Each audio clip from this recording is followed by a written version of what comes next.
नमस्कार. चला तर मी कल्पना माझ्या यूट्यूब चॅनल तुम्हा सर्वांचं मनापासून खूप खूप स्वागत आहे.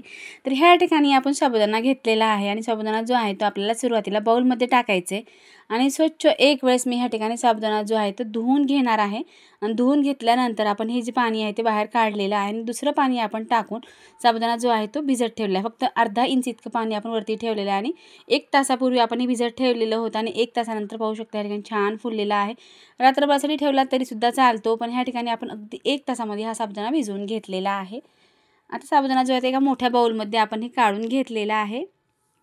ह्या ठिकाणी मी ह्या ठिकाणी बटाटे जे आहेत ते उकळून घेतलेले आहेत आणि ते आपल्याला खिसून घ्यायचे किंवा मॅश करून घेतलं तरीसुद्धा चालते, पण गोट्या राहणार नाही त्यासाठी आपण ह्या ठिकाणी लहान खिसणीने खिसून घेतलेला आहे. नवरात्रामध्ये आपण वेगवेगळे साबुदाण्याचे पदार्थ बनवून खातो, कारण 9 दिवस उपवास असतो, त्यामुळे एकच पदार्थ आपल्याला खायला कंटाळा येतो. त्यामुळे रोज आपल्याला वेगवेगळे खायला पण आवडतात आणि बनवायला सुद्धा आवडतात. तर एक बटाटा आपण अगोदर खिसलेला आहे, दुसरा बटाटा आपण खिसण्यासाठी घेतलेला आहे. ती छान उकडलेला असल्यामुळे वेळ लागला नाही, खूप लवकर हा उकडलेला असल्यामुळं खिसला गेलेला आहे. तर ह्या ठिकाणी अशा पद्धतीनं सर्व बटाटा जो आहे तो मी खिसून घेतला. 1 वाटी आपण साबुदाणा अंदाज घातलेला होता आणि त्यासाठी आपण 2 बटाटे लहान आकारातले घेतलेले आहेत. कमी जास्त झालं तरी काही फरक पडत नाही. आता ह्या ठिकाणी 1 चमचा आपण जिरे टाकलेले आहेत. उपवासाच्या ह्या ठिकाणी आपण लाल तिखट घेतलेलं आहे. हिरवी मिरची ठेचून टाकलं तरीसुद्धा चालते. शेंदूर टाकलेला आहे. लाल तिखट, मीठ आपल्या चवीनुसार कमी जास्त टाकायचे. जर कोथिंबीर तुम्ही खात असाल तरच टाका, नाही टाकलं तरीसुद्धा चालते. भाजलेल्या शेंगदाण्याचा आपण ह्या ठिकाणी 1.5 चमचा इतका आपण शेंगदाण्याचं कूट टाकलेलं आहे आणि जास्त आपण ह्या ठिकाणी पीठ कुठलंच मिक्स न करता आपण ह्या ठिकाणी बनवणार आहोत. आता व्यवस्थित आपल्याला हे साबुदाणा आणि बटाटा जो आहे तो चांगला मिक्स करून घ्यायचा आहे, व्यवस्थित मळून घ्यायचं आहे. अगदी कमी प्रमाण आपण ह्या ठिकाणी पिठाचे कुठलेच प्रमाण वापरले, फक्त कमी साहित्यामध्ये बटाटा आणि साबुदाण्यापासूनच आपण आज पदार्थ बनवणार आहोत. आता छान मिक्स झालेला आहे, गोळासुद्धा तयार झालेला आहे चांगला. ह्या ठिकाणी आपला साबुदाणा चांगला मळून झालेला आहे. आता चला तर ह्यापासून आपल्याला 2 पदार्थ बनवायचे आहे, जे की झटपट बनवता येणारे आहेत आणि कमी तेलामध्ये बनवलेले आहेत. तर ह्यामधलाच एक गोळा आता आपण घेणार आहोत. जसं की नेहमी आपण वडे बनवतो त्या पद्धतीनं सुरुवातीला आपल्याला वडे बनवून घ्यायचे. लहान मोठ्या आकारात कुठल्याही आकारात बनवून घ्या. असं थोडंसं प्रेस करून आपण आता हे वडे सर्व जे वडे आहेत ते मी आता असंच बनवून घेणार आहे. तुम्ही वडे कसं बनवता ते सुद्धा कमेंट करून सांगा किंवा चॅनलवरती नवीन असलं प्लीज चॅनल लाईक करा, शेअर करा, सबस्क्राईब करा किंवा मी नवीन व्हिडिओ जेव्हा बनवेल सर्वप्रथम तुम्हाला पाहायला भेटतील किंवा तुम्ही हा व्हिडिओ कुठल्या राज्यातून पाहतात किंवा कुठल्या भागातून पाहतात ते सुद्धा नक्की कमेंट करून सांगा. आता वडे तर ह्या ठिकाणी चांगले आपले बनवून झालेले आहेत. एकाच आकारामध्ये आपण सर्व वडे जे आहेत ते बनवून घेतलेले आहेत. चला तर आता तळून घेऊया. तळून घ्यायचं नाही, आपल्याला कमी तेलामध्ये आपल्याला फक्त शॅलो फ्राय करायचे. आपण जास्त तेलामध्ये तळण्यापेक्षा रोज जर आपण तळलेले पदार्थ खाल्लो तर आपल्याला असा कंटाळा येतो. त्यामुळे आज आपल्याला कमी तेलामध्ये फक्त शॅलो फ्राय करून घ्यायचं आहे. तळल्यासारखीच टेस्ट येते, तुम्ही नक्की ट्राय करून पहा.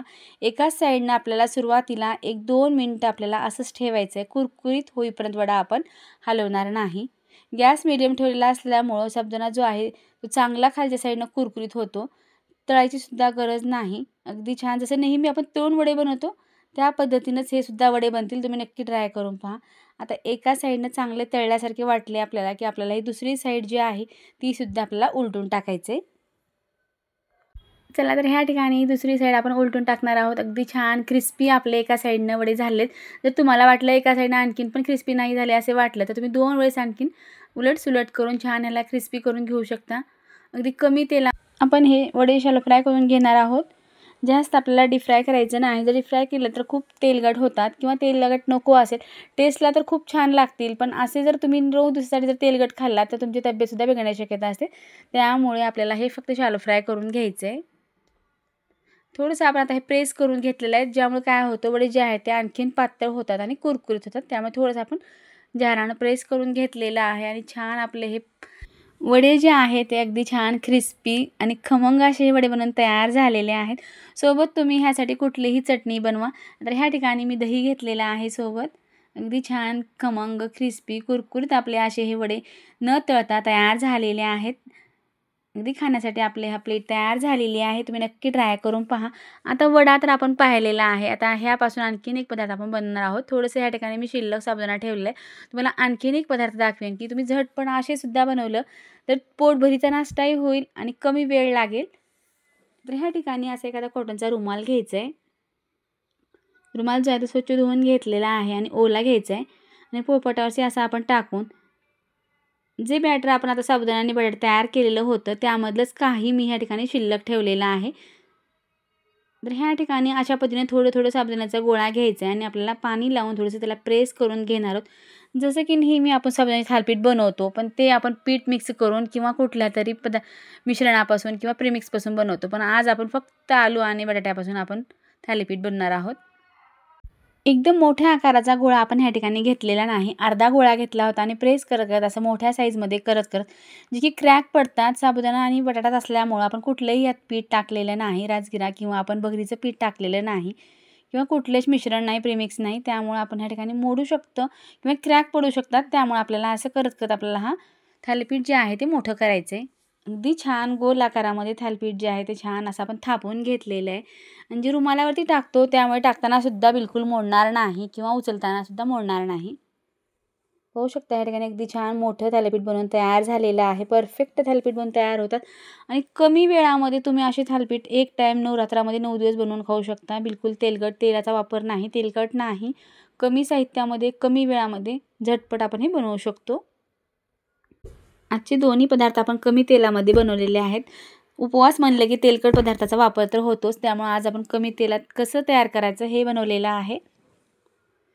तर ह्या ठिकाणी थालीपीठ तर छान बनवून झालेलं आहे। गॅसवरती पॅन ठेवलेलं आहे। आता रुमालाने आपण उलटं टाकलेलं आहे। पाहू शकता या ठिकाणी बिलकुल साबुदाणा जो आहे तो रुमालाला चिकटत नाही, अख्खा थालीपीठ ह्या ठिकाणी निघालेला आहे, बिलकुल थालीपीठ मोडत नाहीत। थोडंसं आपल्याला 1-2 थेंब इतकं आपण तेल टाकलेलं आहे, नाही टाकलं तरीसुद्धा छान उठतात, कारण नॉनस्टिकच्या पॅनला आपल्याला तेल लावायची गरज नाही, साध्या तव्यावर टाकलात तर थोडंसं तेल टाकावं लागेल। फक्त क्रिस्पी होण्यासाठी आपण थोडंसं तेल टाकलेलं आहे।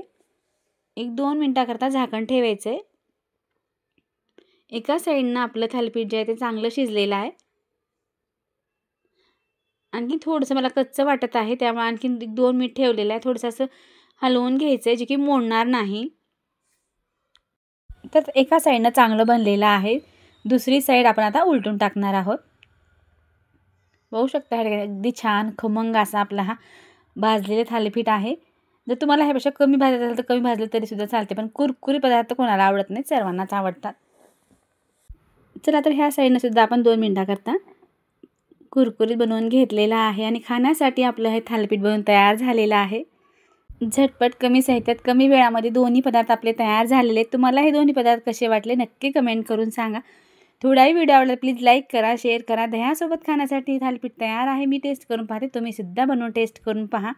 व्हिडिओ पाहिल्याबद्दल धन्यवाद। पुन्हा भेटूया अशाच एका नवीन रेसिपीसोबत।